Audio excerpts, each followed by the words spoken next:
دوستو نمسکار، آداب۔ میں ہوں اوین اور آپ دیکھ رہے ہیں جن ہت 24 نیوز۔ کربلا کیا ہے؟ کربلا کی جنگ کیوں ہوئی؟ کیوں امام حسین نے شہادت قبول کی؟ دوستو، محرم کا ایک مہینہ ایسا ہے جسے حضرت امام حسین سے منسوب کیا جاتا ہے، اور محرم کی 10ویں تاریخ کو عاشوراء کا دن کہتے ہیں۔ اسی عاشوراء کے دن حضرت امام حسین کی شہادت ہوئی تھی۔ کسی شاعر نے کیا خوب کہا ہے، زندہ ہو جاتے ہیں جو مرتے ہیں حق کے نام پر، اللہ اللہ موت کو کس نے مسیحا کر دیا۔ تو دوستو، ہم آپ کو بتاتے ہیں کہ کربلا اور امام حسین کی شہادت کی داستان کیا ہے، لیکن اس کے لیے ہمیں تھوڑا اتہاس میں جانا ہوگا۔ حضرت محمد جو کہ اسلام کے پیغمبر ہیں، ان کی لاڈلی بیٹی حضرت فاطمہ زہرا اور داماد حضرت علی کے 2 بیٹے تھے۔ بڑے بیٹے حضرت امام حسن اور چھوٹے بیٹے حضرت امام حسین۔ حضرت امام حسن اور حضرت امام حسین حضرت محمد کو بہت پیارے تھے۔ حضرت محمد کا کتھن ہے کہ حسین مجھ سے ہیں اور میں حسین سے ہوں۔ اے اللہ، تو اس سے محبت کر جو حسین سے محبت کرے۔ اس بات سے آپ اندازہ لگا سکتے ہیں کہ حسین اپنے نانا کو کتنے پریے تھے۔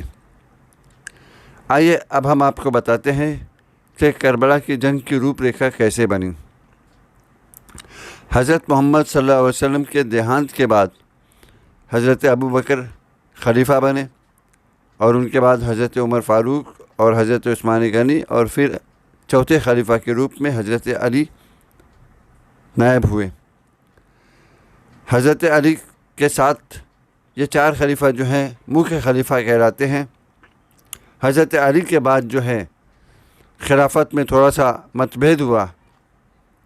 معاویہ جو تھے وہ حضرت علی سے خلافت کے لیے لڑے تھے، اور علی کے بعد ان کے بڑے بیٹے حضرت حسن کو خلیفہ بننا تھا، لیکن معاویہ کو یہ بات پسند نہیں تھی، اور انہوں نے حضرت حسن سے سنگھرش کر کے خلافت لے لی۔ اور حضرت حسن نے اس شرط پر کہ وہ معاویہ کی ادھینتا سویکار نہیں کریں گے، ان کے انڈر میں نہیں رہیں گے، معاویہ کو حکومت دے دی۔ لیکن اتنے پہ بھی معاویہ خوش نہیں تھا۔ اس نے حضرت امام حسن کو زہر پلوا کر شہید کروا دیا۔ اس کے بعد حضرت حسین 10 سال کی اودھی تک معاویہ کی خلافت کو دیکھتے رہے، لیکن اب چونکہ جو سندھی ہوئی تھی وہ سندھی یہ تھی کہ معاویہ کے مرنے کے بعد حضرت حسن کے پاس خلافت آئے گی، اور پھر حضرت حسن کے بعد حضرت حسین خلیفہ بنیں گے۔ لیکن معاویہ کی مرتیو کے بعد یزید جو ہے وہ جبراً خلیفہ بن بیٹھا، اور اس نے حضرت حسین کے پاس یہ سندیش بھیجا، یہ پیغام بھیجا کہ مجھ کو اپنا خلیفہ مان لو اور میری اطاعت اور میری ادھینتا سویکار کر لو۔ لیکن حضرت امام حسین نے کہا کہ میرے جیسا تجھ جیسی کی بیعت کبھی نہیں کر سکتا۔ اور جب شاشکی یاتناؤں سے تنگ آ کر حضرت امام حسین مدینہ چھوڑنے پہ مجبور ہو گئے، تو امام نے سوئم کہا کہ شاسن ہم اہل بیت کا ادھکار ہے، نہ کہ شاسن کر رہے ان لوگوں کا جو کہ اتیاچاری اور ویابچاری ہیں۔ حضرت امام حسین نے یزید کی بیعت سویکار نہیں کی، یزید کی ادھینتا سویکار نہیں کی، کیونکہ یزید نرنکش، اتیاچاری، بلاتکاری، شرابی اور اس کے اندر برائیاں بھری ہوئی تھیں۔ اگر حضرت امام حسین یزید کی بیعت یعنی ادھینتا سویکار کر لیتے تو یہ سمست برائیاں سماج میں عام ہو جاتیں، اور اس کارن حضرت امام حسین نے بیعت نہیں کی۔ سلطان الہند حضرت خواجہ غریب نواز نے کیا خوب کہا ہے کہ شاہست حسین بادشاہست حسین، دینست حسین دی پناہست حسین، سرداد نہ داد دست در دست یزید، حقہ کے بنا لا الہ ہست حسین۔ جس کا مطلب یہ ہے کہ حسین شاہ ہیں، حسین بادشاہ ہیں، حسین دین ہیں یعنی کہ دھرم ہیں، یہاں تک کہ جو دین کی شرن گاہ پناہ ہیں وہ حضرت حسین ہیں۔ سر دے دیا لیکن ہاتھ نہیں دیا یزید کے ہاتھ میں۔ سچ تو یہ ہے کہ لا الہ کی بنیاد جو ہے وہ حضرت حسین ہیں۔ عراق اور کوفہ کے لوگوں نے بار بار حضرت امام حسین کو خط لکھا اور کوفہ آنے کو کہا تاکہ ہم ان کو خلیفہ مان لیں اور ان کے ہاتھ پہ بیعت کر سکیں، لیکن یزید چاہتا تھا کہ حسین اس کے ساتھ ہو جائیں۔ وہ جانتا تھا کہ اگر حسین اس کے ساتھ آ گئے تو سارا اسلام اس کی مٹھی میں ہوگا۔ لاکھ دباؤ کے بعد بھی جب امام حسین نے اس کی کسی بات کو ماننے سے انکار کر دیا تو یزید نے حضرت امام حسین کو روکنے کی یوجنا بنائی۔ 4 مئی سن 680 عیسوی میں امام حسین مدینے سے اپنا گھر چھوڑ کر شہر مکہ پہنچے اور ان کا ارادہ تھا کہ وہاں سے حج کر کے آگے چلیں گے، لیکن جب انہیں پتہ چلا کہ دشمن حاجیوں کے بھیش میں آ کر ان کو شہید کر سکتے ہیں تو حضرت امام حسین یہ نہیں چاہتے تھے کہ کعبہ جیسے پوتر استان پر خون بہے، اور پھر امام حسین نے حج کا ارادہ بدل دیا اور کوفہ کی طرف چل دیے۔ راستے میں دشمنوں کی فوج انہیں گھیر کر کربلا لے آئی۔ حضرت امام حسین نے کربلا میں جس زمین پر اپنے خیمے لگائے اس زمین کو پہلے حضرت امام حسین نے خریدا اور پھر اس کے بعد اپنے خیمے لگائے۔ یزید اپنے سرداروں کے دوارا لگاتار امام حسین پر دباؤ بنا رہا تھا کہ حسین اس کی بات نہ مان لیں، لیکن جب امام حسین نے یزید کی شرطیں نہیں مانی تو دشمنوں نے انت میں نہر پر فوج کا پہرا لگا دیا اور پانی بند کر دیا۔ یزید کی فوج کو دیکھ کر کوفہ اور عراق کے لوگ جنہوں نے امام حسین کو بلایا تھا اپنا خلیفہ بنانے کے لیے، انہوں نے بھی ساتھ چھوڑ دیا۔ 3 دن گزر جانے کے بعد بھی جب امام کے پریوار کے بچے پیاس سے تڑپنے لگے تو حسین نے یزیدی فوج سے پانی مانگا۔ دشمن نے پانی دینے سے انکار کر دیا۔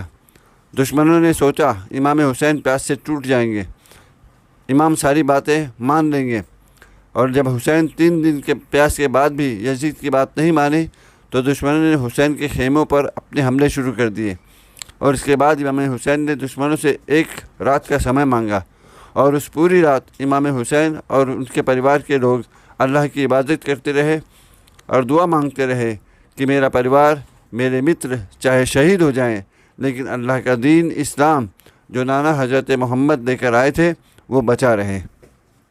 10 اکتوبر 680 عیسوی کو صبح نماز کے سمے سے ہی جنگ چھڑ گئی۔ جنگ تو کہنا ٹھیک نہیں ہوگا کیونکہ 1 اور لاکھوں کی فوج تھی اور دوسری طرف 72 سدسیوں کا پریوار اور اس میں سے کچھ مرد، لیکن اتہاسکار جنگ ہی لکھتے ہیں۔ ویسے امام حسین کے ساتھ کیول 75 یا 80 مرد تھے، جس میں 6 مہینے کے بچے علی اصغر سے لے کر 13 سال تک کے بچے بھی شامل تھے۔ اسلام کی بنیاد بچانے میں کربلا میں 72 لوگ شہید ہوئے، جس میں دشمنوں نے 6 مہینے کے بچے علی اصغر کے گلے پر 3 نوک والا تیر مارا۔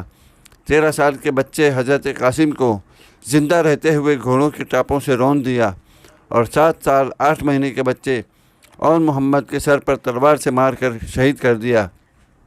ذرا سوچئے بھلا ایسا کون شخص ہوگا جو اپنی جان کے بدلے پوری دھن دولت یہاں تک کہ سب کچھ دے کر اپنی جان بچانے کے بارے میں نہیں سوچے گا؟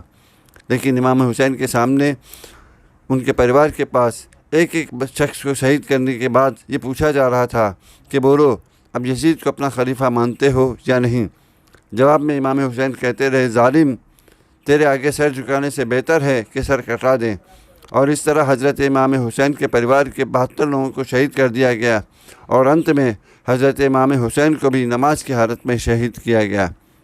اس کے بعد یزید کے گورنر نے تمام شہیدوں کے سر نیزے پر لگا کر شہر میں گھماتے ہوئے یزید کے محل میں لے گیا، اور جاتے جاتے یہ اعلان کر گیا کہ جو کوئی ان شہیدوں کے بدن کو اٹھا کر لے جائے گا یا دفن کرے گا اسے کڑی سزا دی جائے گی، جس کے کارن لوگوں میں کافی دہشت تھی۔ پرنتو اس ریگستان میں ایسی ہوا چلی کہ شہیدوں کے بدن ریت سے ڈھک گئے جیسے کسی نے انہیں دفن کر دیا ہو۔ یہ ایک مثال ہے حضرت امام حسین کی شہادت کی، جو جان دے کر اسلام کو بچا گئے۔ انہوں نے خود اور اپنے پریوار والوں کو کی شہادت منظور کی، لیکن برائی کو لوگوں پر اور اسلام پر مسلط نہیں ہونے دیا۔ وہ خود تو شہید ہو کر چلے گئے لیکن حق پر قائم رہنے کی مثال پیش کر گئے۔